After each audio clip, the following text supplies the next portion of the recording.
Hello everyone, happy to see you again. Internet నుంచి తీసుకున్నటువంటి ఒక చిన్న నీతి కథను తెలుగు నుంచి ఇంగ్లీష్లోకి ట్రాన్స్లేట్ చేద్దాం. చాలామంది ఇంగ్లీష్ నేర్చుకుందాం అనుకుంటారు, కానీ వాళ్ళు అచీవ్ చేయడంలో చాలా వరకు ఫెయిల్ అవుతూ ఉంటారు. ఎలా స్టార్ట్ చేయాలి, లెవెల్ బై లెవెల్ ఎలా ఇంప్రూవ్ చేసుకోవాలో తెలియకే చాలామందికి ఈ ఇంగ్లీష్ నేర్చుకోవడం అనేది ఒక కలగాని మిగిలిపోతూ ఉంది. మీరు ఒక్క విషయం గుర్తుపెట్టుకోవాలి, స్పోకెన్ ఇంగ్లీష్లో ఆల్మోస్ట్ 60% వరకు సింపుల్ టెన్సెస్ని యూజ్ చేస్తారు. అంటే simple present, simple past, simple future, వీటిని సింపుల్ టెన్సెస్ అంటాం. వాటికి ఇంకొక పేరు కూడా ఉంది, ఇండెఫినెట్ టెన్సెస్ అని కూడా అంటాం. సింపుల్ టెన్సెస్ మీద పట్టు సాధించారంటే మీ ఇంగ్లీష్ జర్నీ అనేది గ్రాండ్ బిగినింగ్ వచ్చినట్టే. ఎందుకనంటే a good beginning is half done అంటారు కదా, అది ఊరకనే చెప్పలేదు. A good beginning is half done. మీరు ఎలా ప్రారంభించాలో అలాగే ప్రారంభిస్తే మీకు సగం పని అక్కడే అయిపోయినట్టే. ఇప్పుడు మనం చేయబోయే ఈ వీడియోలో ట్రాన్స్లేషన్ కూడా మ్యాక్సిమం% ఈ సింపుల్ టెన్సెస్ని యూజ్ చేయబోతా ఉన్నాం. ఈ సింపుల్ టెన్సెస్ నేర్చుకున్న తర్వాత ఏం చేయాలి అనేది అప్కమింగ్ వీడియోస్లో మీకు ఇంకొన్ని టిప్స్ ఇస్తాను. లేట్ చేయకుండా ప్రజెంట్ వీడియోని స్టార్ట్ చేసేద్దాం. Let's start the translation. ఇంతకు ముందు వీడియోలో మనకి ప్రతి చిన్న పదానికి అర్థాలు చెప్తా కొంచెం బోర్ కొట్టించినట్టుగా అనిపించింది నాకు. మీనింగ్స్ అన్ని కూడా స్క్రీన్ మీద ఇచ్చేస్తాను. మీనింగ్స్ తెలియని వాళ్ళకి అది యూస్ఫుల్ గా ఉంటది. తెలుగు సెంటెన్స్ నుంచి ఇంగ్లీష్ సెంటెన్స్ లోకి ఎలా ట్రాన్స్లేట్ చేయాలనేది ఎక్కువగా ఈ వీడియోలో ఫోకస్ చేయబోతా ఉన్నాం. అంటే తెలుగు సెంటెన్స్ కి ఏ టెన్స్ ఇంగ్లీష్ లో యూజ్ చేయాలి, ఆ సెంటెన్స్ కి ఆ వాక్యాన్ని ఆ టెన్స్ లోనే ఎందుకు చెప్పాలి, అండ్ ఆ టెన్స్ గురించి చెబుతూనే ఆ టెన్స్ యొక్క స్ట్రక్చర్ ఎలా ఉంటుంది, ఆ స్ట్రక్చర్లో ఈ సెంటెన్స్ ఎలా రాయాలి, ఇలాంటివన్నీ కూడా ఎక్కువగా డిస్కస్ చేయబోతూ ఉన్నాం ఈ వీడియోలో. Let start the video. So title వచ్చేసరికి సమయస్ఫూర్తి, దాని ఇంగ్లీష్లో టైమ్లీనెస్ అంటాం. రామాపురం అనే ఊళ్ళో గోవిందుడు అనే పిల్లవాడు ఉండేవాడు అంటున్నాడు కాబట్టి జరిగిపోయింది అన్నట్లుగా చెప్తున్నాడు అనమాట. ఇక్కడ ఒక మనిషి యొక్క స్థితిని కానీ పొజిషన్ని కానీ అంటే కండిషన్ని చెప్పడానికి మనం ఏ టెన్స్ వాడాలి అంటే సింపుల్ టెన్స్ వాడాలి. అంటే సింపుల్ ప్రజెంట్ కానీ సింపుల్ పాస్ట్ కానీ యూస్ చేస్తూ ఉంటాం. ఇది జరిగిపోయిన టైంలో ఉంది కదా, సో మనం ఇక్కడ యూస్ చేయాల్సింది సింపుల్ పాస్ట్ టెన్స్ అనమాట. సో ఈ simple past tense structure maximum తెలిసిందే, కానీ నేను మళ్ళా చెప్తాను. సబ్జెక్ట్ ఉంటుంది, వర్బ్ సెకండ్ ఫామ్లో యూస్ చేయాలి, అండ్ ఆబ్జెక్ట్ ఉంటుంది. సో ఎవరు పని చేశారో వాళ్ళని సబ్జెక్ట్లో రాయాలి. అంటే మనం ఒక పని గురించి చెప్తున్నాం అంటే ఆ పని చేసిన వాళ్ళని సబ్జెక్ట్ ప్లేస్లో పెట్టాలి. అంటే డూయర్ అంటాం వాళ్ళని. ఏం చేశారో దాన్ని వర్బ్ అంటాం. అండ్ ఎవరైతే దాన్ని అనుభవిస్తున్నారంటే రిసీవ్ చేసుకుంటా ఉన్నారో, దానివల్ల ఎఫెక్ట్ అయ్యారో, జరిగిన పని వల్ల ఎఫెక్ట్ అయ్యారో వాళ్ళని ఆబ్జెక్ట్ అంటారు. ఇప్పుడు మనకి ఇక్కడ వచ్చినటువంటి ఈ సెంటెన్స్లో ఎవరు చేశారు అనేది సబ్జెక్ట్ క్లియర్గా లేదు. ఓకే, రామాపురం అనే ఊళ్ళో గోవిందుడు అనే పిల్లవాడు ఉన్నాడు అంటే ఇక్కడ వర్క్ గురించి చెప్పట్లేదు, స్టేట్ ఆఫ్ బీయింగ్ గురించి చెప్తున్నాడు. ఉన్నాడు అంటే అది ఒక స్టేటస్, ఆ పర్సన్స్ పొజిషన్ అనమాట. సో ఇక్కడ మనకి ఆ యాక్షన్ వర్బ్ ఏమి లేదు కాబట్టి దాన్ని మనం స్టేట్ ఆఫ్ బీయింగ్ అంటాం. ఓకే, సో ఇలాంటి వాటిలో మనం సబ్జెక్ట్ ప్లేస్లో ఏం రాస్తామంటే ప్రొనౌన్స్ యూస్ చేసుకుంటాం. కామన్గా యూజ్ అయ్యేటటువంటి ప్రొనౌన్స్ ఇట్ అని, దట్ అని, దేర్ అని, హియర్ అని, ఇలాంటి ప్రొనౌన్స్, రిలేటివ్ ప్రొనౌన్స్ యూస్ చేసుకుంటూ ఉంటాం. ఇప్పుడు ప్రజెంట్ సిచ్యువేషన్లో ఫలానా ప్లేస్లో ఉండేవాడు అని చెప్తున్నాడు కాబట్టి దేర్ అనే రిలేటివ్ ప్రొనౌన్ ఇక్కడ సూటబుల్ అనమాట. So the subject is there. Next verb కావాలి కదా. ఈ సెంటెన్స్లో యాక్షన్ ఏమీ జరగట్లా, ఆల్రెడీ చెప్పుకున్నాం. ఇది ఒక స్టేటస్ గురించి చెప్తుంది, ఒక పర్సన్ యొక్క స్టేటస్ గురించి చెప్తుంది. సో అంటే ఇక్కడ ఒక వ్యక్తి స్టేటస్ గురించి చెప్తున్నాము అంటే మనం అక్కడ బీ ఫామ్ యూస్ చేయాలని అర్థం. ఈ సెంటెన్స్ ఆల్రెడీ మనం పాస్ట్ టెన్స్ లో ఉందని చెప్పుకున్నాం కదా. So past tense be form ఏంటి? Was. Okay, past tense be form వచ్చేసరికి వాజ్. ఎందుకనంటే ఇక్కడ సబ్జెక్ట్ మనం ఎవరి గురించి చెప్తున్నామో అది ఒక సింగిల్ పర్సన్ గురించి చెప్తూ ఉన్నాం. అది మల్టిపుల్ పర్సన్స్ అంటే ప్లూరల్ కనుక ఉందనుకోండి వర్ యూస్ చేస్తాం. ఇక్కడ సింగులరే కాబట్టి వాస్ చేసుకుంటా ఉన్నాం. There was a boy called Govind. ఎక్కడ ఉండేవాడు కూడా చెప్పాడు కదా. సో ఎక్కడ ఉండేవాడు అంటే in a village called Ramapuram. There was a boy called Govind in a village called Ramapuram. ఓ రోజు గోవిందుడిని వాళ్ళ నాన్న పిలిచి పక్క ఊరిలో ఉండే తన స్నేహితుడి ఇంటికి వెళ్ళమని అనేక తర్వాత ఇంకా కంటిన్యూ చేస్తా ఉన్నాడు. సో ఇక్కడ వరకు చేద్దాం. ఫస్ట్ ఇది కూడా జరిగిపోయిన పనిగా చెప్తూ ఉన్నాడు అనమాట. ఎలాగంటే గోవిందుడు పిలిచి అంటే పిలిచేశాడు ఆల్రెడీ. సో కాబట్టి ఇక్కడ మనం దాన్ని పాస్ట్ టెన్స్ గా తీసుకోవాల్సి ఉంటుంది. సింపుల్ పాస్ట్ లోనే రాయాల్సి ఉంటుంది. ఇక్కడ స్ట్రక్చర్ తెలుసు కదా ఆల్రెడీ. Subject plus V2 plus object, verb past tense లో ఉండాలి. ఇది బేసిక్ స్ట్రక్చరే. ఓకే, ఈ బేసిక్ స్ట్రక్చర్ కి మనం ఉన్న సందర్భాన్ని బట్టి అర్థాన్ని బట్టి మనం ఆ స్ట్రక్చర్ లో కొన్ని మార్పులు చేర్పులు అనుకూలంగా మార్చుకోవాల్సి ఉంటుంది. సో లాంగ్వేజ్ కాబట్టి ఆ మోడిఫికేషన్స్ అనేవి కంపల్సరీగా జరుగుతాయి. ఇక్కడ ఒక రోజు అనేది సమయం గురించి చెప్తున్నాడు కదా. ఈ స్ట్రక్చర్ ని అప్లై చేసే ముందు మనం ఆ టైం ని మెన్షన్ చేద్దాం. ఆ టైం మెన్షన్ చేసుకుంటే సెంటెన్స్ అనేది మనకి ఇక్కడ మీనింగ్ఫుల్ గా ఉంటది అనమాట. సో ముందు అది రాసేద్దాం, ఆ తర్వాత స్ట్రక్చర్ ని అప్లై చేద్దాం. ఒక రోజు అంటే ఇంగ్లీష్ లో మనం అనొచ్చు వన్ డే అనొచ్చు. ఇప్పుడు సబ్జెక్ట్ స్టార్ట్ చేద్దాం. సబ్జెక్ట్ ఏంటి ఇక్కడ సబ్జెక్ట్ అంటే తెలుసు కదా ఆల్రెడీ. ఏదైనా ఒక పని చేస్తూ ఉంటే ఆ పని ఎవరు చేశారో వాళ్ళని సబ్జెక్ట్ లో రాయాలని చెప్పాను ఇప్పుడే. ఓకే, ఇక్కడ ఈ వాక్యంలో పని చేసింది ఎవరు? గోవిందుని ఫాదర్. ఓకే, పిలిచింది ఎవరు? గోవిందుని ఫాదరే కదా. గోవిందుడి ఫాదర్ పిలిచాడు. ఓకే, సో ఇక్కడ ఫాదర్ పిలవడం కూడా పనే కదా. సో గోవిందుడిని ఫాదర్ని మనం ఇక్కడ సబ్జెక్ట్ గా తీసుకోవాలన్నమాట. సో మనం ఇక్కడ ఇంగ్లీష్లో ఏమన్నా Govinda's father is the subject. Okay, ఇక్కడ వన్ డే గోవిందాస్ ఫాదర్. ఇప్పుడు మనం వర్బ్ తీసుకోవాలి. వర్బ్ అంటే జరిగిన పని. అంటే ఇక్కడ ఏం జరిగింది? వర్క్ ఏం జరిగింది? ఇచ్చిన సెంటెన్స్ లో పిలవడం అనేది వర్క్. ఇక్కడ పిలవడం అంటే కాల్ అంటాం. అయితే ఇక్కడ జరిగిపోయిన పని కదా మనం చెప్పేది. పిలిచాడు ఆల్రెడీ, పాస్ట్ టెన్స్ అంటే V2 లో రాయాలి కదా. సో కాల్ కి V2 కాల్డ్. ఓకే, ఎవరిని పిలిచాడు? అది రిసీవర్ అంటే ఆబ్జెక్ట్. ఎవరిని పిలిచాడు అనేది ఆబ్జెక్ట్ అయితే ఇప్పుడు ఎవరిని పిలిచాడు? గోవిందుని పిలిచాడు. ఓకే, ఆల్రెడీ మనం గోవింద్ అనేది నేమ్ రాసేసుకున్నాం కదా. సో మనం మరలా ఆ నౌన్ రాయకుండా నౌన్కు బదులు ఈ ఒక ప్రొనౌన్ రాసుకుంటే సరిపోద్ది.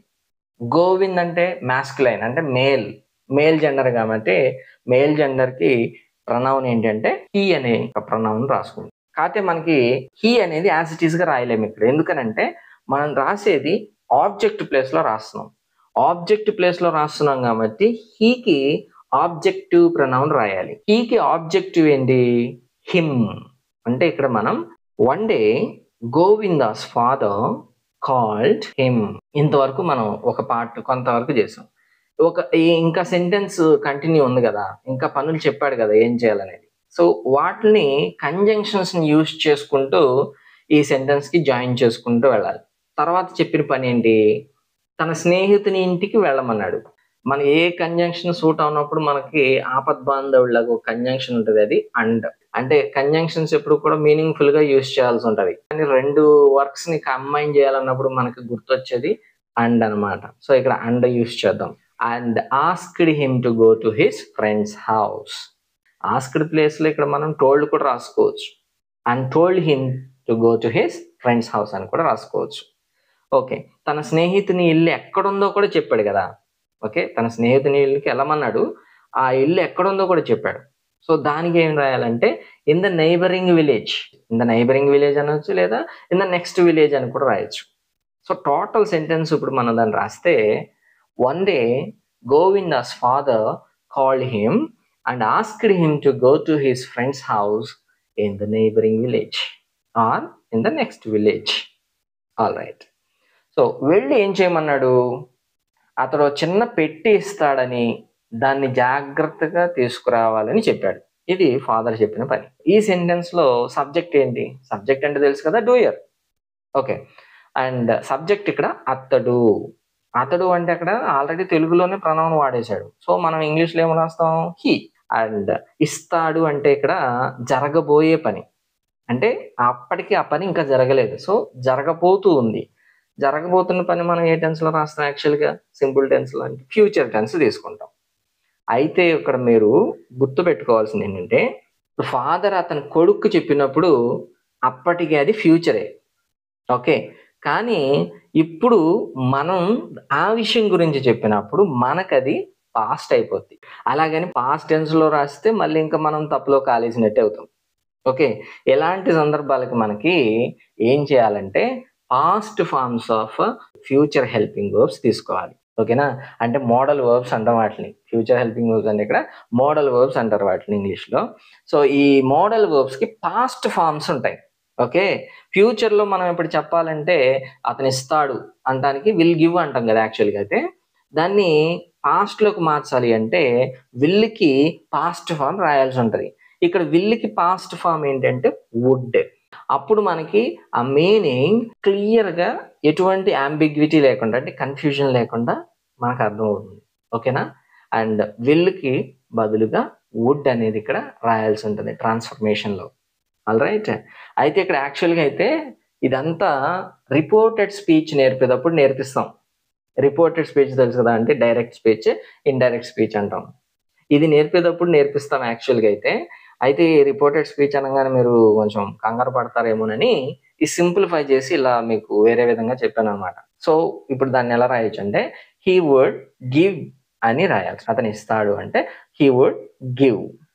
ఓకే, ఏమి ఇస్తాడు? A small box. He would give a small box. దాన్ని జాగ్రత్తగా తీసుకురావాలని చెప్పాడు. దాన్ని జాగ్రత్తగా అంటే ఇక్కడ బాధ్యత ప్రకారం కొన్ని చేయాల్సిన పనులు ఉంటాయి కదా, అంటే యాజ్ అ రెస్పాన్సిబిలిటీ మనకు కొన్ని పనులు చేయాలి అని చెప్తారు కదా. సో అలాంటి వాటిని మనం ఎక్స్ప్రెస్ చేయడానికి ప్రజెంట్ లో అయితేనేమో హ్యావ్ టు యూస్ చేస్తాం. అంటే you have to respect your elders, you have to complete your homework అని, ఇలా బాధ్యత ప్రకారం మనకు కొన్ని డ్యూటీస్ ఉంటాయి. వాటిని చెప్పడం కోసం మనం ప్రజెంట్ లో అయితే హ్యావ్ టు ఉపయోగిస్తాం. కానీ అది పాస్ట్ లోకి వెళ్ళింది అనుకోండి, హ్యావ్ కి పాస్ట్ ఏంటి? హ్యాడ్ అనమాట. సో ఇక్కడ మనం హ్యాడ్ టు యూస్ చేసుకోవచ్చు. ఓకేనా, ఎందుకంటే మనం ఆల్రెడీ చెప్పుకున్నాం కదా వీళ్ళకి పాస్ట్ ఎలా అప్లై చేసాం వుడ్ అని, అలాగే ఇక్కడ హ్యావ్ టు కి హ్యాడ్ టు చేసుకోవచ్చు. So he had to bring it carefully. He would give a small box and he had to bring it carefully. The total sentence. దాంతో గోవిందుడు తండ్రి చెప్పిన గుర్తుల ప్రకారం పక్క ఊళ్ళో ఉండే ఆ స్నేహితుడి ఇంటికి వెళ్ళాడు. ముందు మనం ఎవరు చేశారు, తర్వాత ఏం చేశారు అనేది మనం చెప్పాల్సి ఉంటుంది. ఆల్రెడీ మనం చెప్పుకున్నది ఏది? Subject, verb. అఫ్ కోర్స్ ఆ సెంటెన్స్ ఎండ్ అయ్యేది ఆబ్జెక్ట్ తోనే, అందరికీ తెలిసిందే కదా. సో దాంతో పాటు కొన్ని ఎక్స్ట్రా వర్డ్స్ ఉంటాయి. ఓకేనా, సెంటెన్స్ స్ట్రక్చర్ ఆల్రెడీ చెప్పాను. ఒక స్ట్రక్చర్ తీసుకున్నామంటే అది బేసిక్ స్ట్రక్చర్ అనమాట. ఆ బేసిక్ కి ముందు వెనక కొన్ని అడిషన్స్, డిలీషన్స్ జరుగుతూ ఉండాలి. ఓకేనా, అప్పుడే మనకి కావాల్సిన విధంగా సెంటెన్స్ ఫార్మేషన్ జరుగుతుంది. ఈ సెంటెన్స్ లో పని చేసింది ఎవరు అంటే డూయర్ ఎవరు? గోవింద్. ఏం చేశాడు? వెళ్ళాడు. అంటే అది వర్బ్ అనమాట. ఎక్కడికి వెళ్ళాడు? స్నేహితుడి ఇంటికి వెళ్ళాడు. ఇది ఆబ్జెక్ట్. ఓకేనా, ఎలా వెళ్ళాడు అనేది కూడా ఉంది కదా, ఎలా వెళ్ళాడు అనేది కూడా ఉంది కాబట్టి అది ఎక్స్ట్రా వర్డ్ అవుతుంది అనమాట. ఎక్స్ట్రా వర్డ్స్ అవుతుంది అంటే డిస్క్రైబింగ్ వర్డ్స్ కూడా యాడ్ చేయాల్సి ఉంటుంది దానికి. ఓకే, సో టోటల్ సెంటెన్స్ రాద్దాం ఎలా. So Govind went to that friend's house in the next village, following the signs given by his father. Is the sentence here. Okay, అక్కడికి వెళ్ళాడు, వాళ్ళ ఫ్రెండ్ని కలిశాడు, వాళ్ళ ఫాదర్ ఫ్రెండ్ని కలిశాడు. ఆ ఫాదర్ ఫ్రెండ్ ఇస్తా ఉన్నాడు పెట్టి. ఆయన కొన్ని వస్తువులు ఉన్న పెట్టెను గోవిందుడి చేతికి ఇస్తూ, ఇక్కడ ఇస్తూ అంటే టీవీ సీరియల్ లాగా ఇస్తూనే ఉండడు కదా 10-15 ఎపిసోడ్ల దాకా. సో ఇచ్చి ఇలా చెబుతున్నాడు అన్న అర్థం అనమాట. ఇక్కడ పని చేసింది ఎవరు? ఆయన అనే సబ్జెక్ట్ ఉంది అక్కడ మనకి సెంటెన్స్ లో. ఆయన అనేది ఉంది అంటే అక్కడ హీ అని రాస్తాం. ఓకే, ఏం చేశాడు అంటే చేతికి ఇచ్చాడు. హ్యాండెడ్, చేతికి ఇచ్చాడు అంటే హ్యాండెడ్ అని రాయొచ్చు. ఎవరికి ఇచ్చాడు అంటే గోవింద్కి ఇచ్చాడు. ఏమి ఇచ్చాడు అనేది లాస్ట్ లో రావాల్సి ఉంటుంది. He handed Govind a box containing some things. ఇస్తూ ఏం చెప్పాడు? దారిలో దొంగలు ఉంటారు, దారిలో దొంగలు ఉంటారని చెప్పాడు. ఉంటారు అంటే ఇక్కడ అన్ని టైమ్స్ లోనూ ఉంటారు అన్న ఉద్దేశంతో కదా చెప్పింది. అలాంటి వాటిని సింపుల్ ప్రెజెంట్ టెన్స్ లో యూజ్ చేయాల్సి ఉంటుంది. ఓకే, సో దాన్ని మనం ఇప్పుడు మనకి there are thieves on the way అని చెప్తాం. ఇంటికి జాగ్రత్తగా తీసుకువెళ్ళు అని చెప్పాడు అనమాట. ఓకే, ఇంటికి జాగ్రత్తగా తీసుకువెళ్ళు అని చెప్పాడు. Take it home carefully. ఇంటికి జాగ్రత్తగా తీసుకెళ్ళు అంటే take it home carefully he said. ఇలాంటి సెంటెన్సెస్ ని మనం ఇంపరేటివ్ సెంటెన్సెస్ అంటాం. ఇక్కడ సబ్జెక్ట్ ని మెన్షన్ చేయం, అంటే డూయర్ ని మెన్షన్ చేయం. సెంటెన్స్ వర్బ్ తోనే స్టార్ట్ అవుతుంది. అంటే orders, commands, advice, request, okay, ఎలాంటి సెంటెన్సెస్ ఉంటాయి కదా, ఇలాంటి వాక్యాలు, అలాంటి వాటిని మనం ఇంపరేటివ్ సెంటెన్సెస్ అని అంటాం. సబ్జెక్ట్ తో పని ఉండదు వాటికి, వర్బ్ తోనే సెంటెన్సెస్ స్టార్ట్ అవుతూ ఉంటాయి. ఇంటికి వచ్చే క్రమంలో గోవిందుడికి తన వెనకాల ఎవరో వస్తున్నట్లుగా అడుగుల చప్పుడు వినిపించింది. ఇంటికి వచ్చే క్రమంలో అంటే ఆన్ హిస్ వే హోమ్. ఇక్కడ మనకి హోమ్ కి ముందు మాక్సిమం మనం చాలా మంది చేసే మిస్టేక్ ఏంటంటే టు హోమ్ అని రాస్తాం. He went to home sir అంటారు చాలా మంది. సో టు హోమ్ అని రాయకూడదు. హోమ్ కి ముందు టు అనే ప్రిపోజిషన్ వాడకూడదు, రాయాల్సిన అవసరం ఉండదు. ఓన్లీ హోమ్ అంటాం అంతే. ఇక్కడ జరిగిన పని ఏమిటి? వినిపించింది అనేది ఇక్కడ వర్బ్. సో ఎవరికి? గోవిందుడికి. అంటే గోవింద్ హర్డ్. గోవింద్ హర్డ్. ఏం వినిపించింది? అడుగుల శబ్దం, అంటే ఫుట్ స్టెప్స్. అడుగుల శబ్దం అంటే foot steps. Govind heard foot steps as if someone was coming behind him. ఎవరో దొంగ తనని వెంబడిస్తున్నాడని తెలుసుకున్నాడు. ఫుట్ స్టెప్స్ విన్న తర్వాత దొంగ ఎవరో తనని వెంబడిస్తున్నాడని అర్థం చేసుకున్నాడు. ఇక్కడ అర్థం చేసుకున్నాడు లేదా తెలుసుకున్నాడు అంటే he realised that a thief was following him. He realised that a thief was following him. దీంతో భయపడుతూనే కాస్త వేగంగా నడవడం మొదలుపెట్టాడు. దీంతో అంటే ఇక్కడ so he started walking a bit faster. He started walking a bit faster while being scared. ఈ అడుగుల చప్పుడు వేగం కూడా పెరిగేసరికి గోవిందుడికి ఏం చేయాలో పాలుపోలేదు. ఇక్కడ ఆ అడుగుల చప్పుడు వేగం పెరగడం, గోవిందుడికి ఏం చేయాలో తెలియకపోవడం, ఇక్కడ రెండు జరిగిపోయిన పనులే. కానీ ఒక పని వలన ఇంకొక పని జరిగింది అనమాటలుగా చెప్తున్నాడు అనమాట. ఓకేనా? అంటే అడుగుల చప్పుడు పెరగడం అండ్ ఇక్కడ తనకి ఏం చేయాలో తెలియకపోవడం.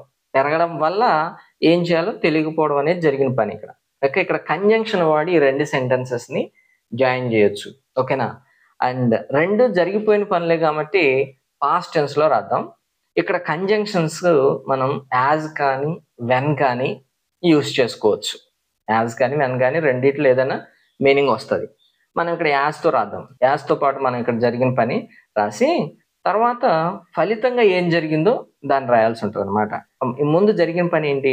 ఆ అడుగుల చప్పుడు పెరగడం కదా. సో దానికి ఇప్పుడు మనం ఇలా రాయాలి, as the speed of those footsteps increase. దాని రిజల్ట్ ఏం జరిగింది? గోవిందుడికి ఏం చేయాలో పాలుపోలేదు. Govind did not know what to do. కొంత దూరం వెళ్ళేసరికి గోవిందుడికి ఒక నది కనిపించింది. ఇది కూడా జరిగిపోయిన పనే కదా. కనిపించింది అంటే జరిగిపోయిన పని. ఇక్కడ కూడా మనం సింపుల్ పాస్ట్ టెన్స్ లో రాసేయచ్చు. కొంత దూరం వెళ్ళేసరికి అంటే ఇక్కడ after going some distance. After going some distance గోవిందుడికి ఒక నది కనిపించింది. Govind saw a river. దాన్ని చూడగానే అతనికి ఆలోచన వచ్చింది. దాన్ని చూడగానే అనేది ఇక్కడ ఇంగ్లీష్లో అది ఇమ్మీడియట్లీ ఆఫ్టర్ సీయింగ్ ఇట్ అనొచ్చు, లేదా సూన్ ఆఫ్టర్ సీయింగ్ ఇట్ అనొచ్చు. ఓకే, అది ఏది లేకుండా సింపుల్ టెన్సెస్లో మనం రాద్దాం అనుకున్నాం కదా. సో అక్కడ మనం వెన్ అని కూడా రాసుకోవచ్చు. వెన్ హీ సా ఇట్ అని కూడా రాసుకోవచ్చు. సింపుల్గా ఉంటుంది. Okay, when he saw it he got an idea. When he saw it he got an idea. వెంటనే నదికి కాస్త పక్కగా ఉన్న పొదల్లోకి తన దగ్గర ఉన్న పెట్టెని విసిరేసి.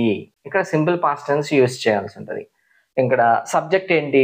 సో ఇక్కడ మనం అతను అన్నాం కాబట్టి మనకు పేరు రావట్లేదు కాబట్టి మనం ఇక్కడ ప్రనౌన్లో రాద్దాం. సో హీ అనేది ప్రనౌన్ అవుతుంది. విసిరేయడం అనేది ఇక్కడ వర్బ్, అంటే త్రూ. ఆల్రెడీ జరిగిపోయింది కాబట్టి ఇక్కడ త్రోన్. ఓకే, త్రూ అనేది ఇక్కడ వర్బ్గా పాస్ట్ టెన్స్ గా తీసుకోవాలి. ఎలా విసిరేశాడు? ఇమ్మీడియట్లీ, వెంటనే కదా, వెంటనే చేశాడు కాబట్టి ఇక్కడ ఇమ్మీడియట్లీ అని రాయాల్సింది. He immediately through the box. ఏ బాక్స్ విసిరేడు కూడా చెప్పాలి కదా. If the box he was carrying. Okay, ఎక్కడ విసిరేశాడు? Into the bushes. ఎక్కడ విసిరేశాడు అండి? ఇంటూ ద బుషెస్, పొదల్లోకి. ఆ బుషెస్ ఎక్కడ ఉన్నాయి? ఓకే, ఆ బుషెస్ అనేవి a little to the side of the river, అంటే నదికి కాస్త పక్కగా ఉన్నాయి.